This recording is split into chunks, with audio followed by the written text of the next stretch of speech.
Waste Bengal Indian politics का वो मैदान, यहाँ इलेक्शंस की तरह नहीं बल्कि एक जंग की तरह रह जाते हैं। लेकिन 2026 असेंबली इलेक्शन से पहले एक ऐसी रिपोर्ट सामने आती है जिसने पूरे देश में सवाल उठा दिए।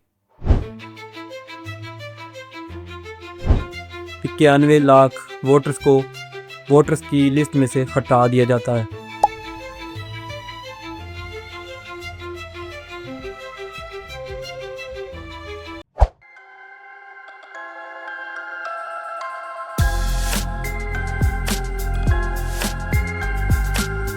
दोस्तों, 91 लाख कोई छोटा नंबर नहीं है।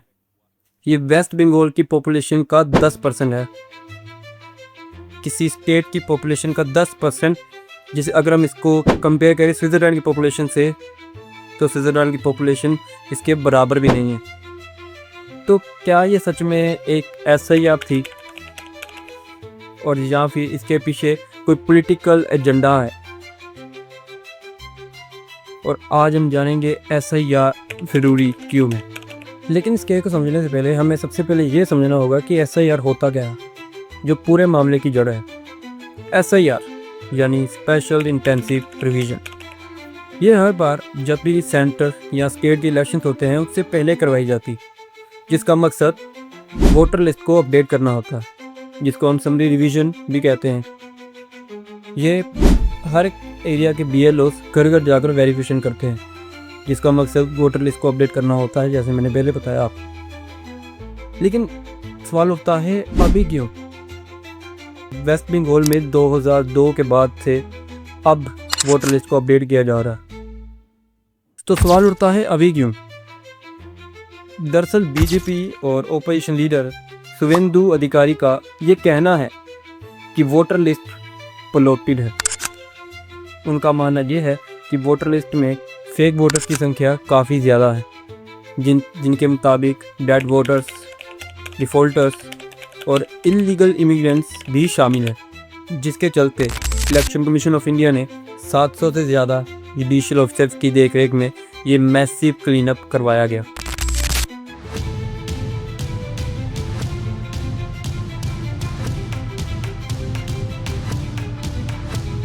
अगर आप स्क्रीन पर दिखाए जा रहे हैं इस टेबल को ध्यान से देखें तो डेड और शिफ्टेड वोटर्स तो ठीक रखते हैं, लेकिन बात आती है मिसिंग और डुप्लीकेट कैटेगरी के ऊपर, जिसके आंकड़े अगर हम देखें तो बड़े अनइवन से लगते हैं। TMC और ममता बनर्जी का ये कहना है कि क्लीनअप के नाम पर गरीब लोग, रूरल वुमेन्स और माइनॉरिटी पीपल्स को टारगेट किया जा रहा है। उनका कहना ये है कि AI एल्गोरिथम्स ने उन नामों को भी डिलीट कर दिया है जिनके नाम में जरा सी स्पेलिंग मिस्टेक भी है, जिसके चलते इतने लाखों वोटर्स का नाम वोटर लिस्ट से हटा दिया गया।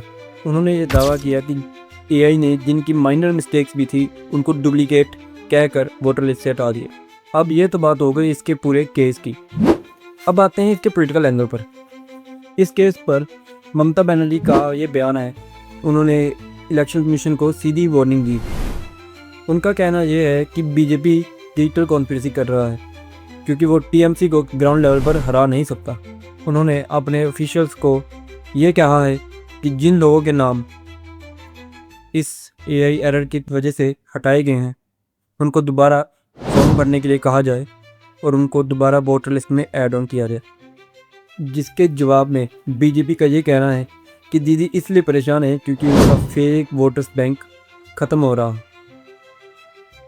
शुवेंदु अधिकारी का ये कहना है कि 91 लाख वोटर्स इलेक्शंस को बायस करने का दम रखते हैं, जिसके चलते 91 लाख वोटर्स हटाने के साथ इलेक्शन फ्री एंड फेयर होंगी। लेकिन जब मामला इतना बड़ा हो गया तब सुप्रीम कोर्ट सामने है।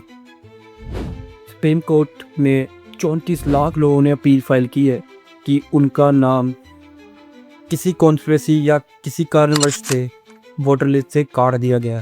सुप्रीम कोर्ट ने इस साल अप्रैल में बहुत इंपॉर्टेंट ऑब्जर्वेशन दी।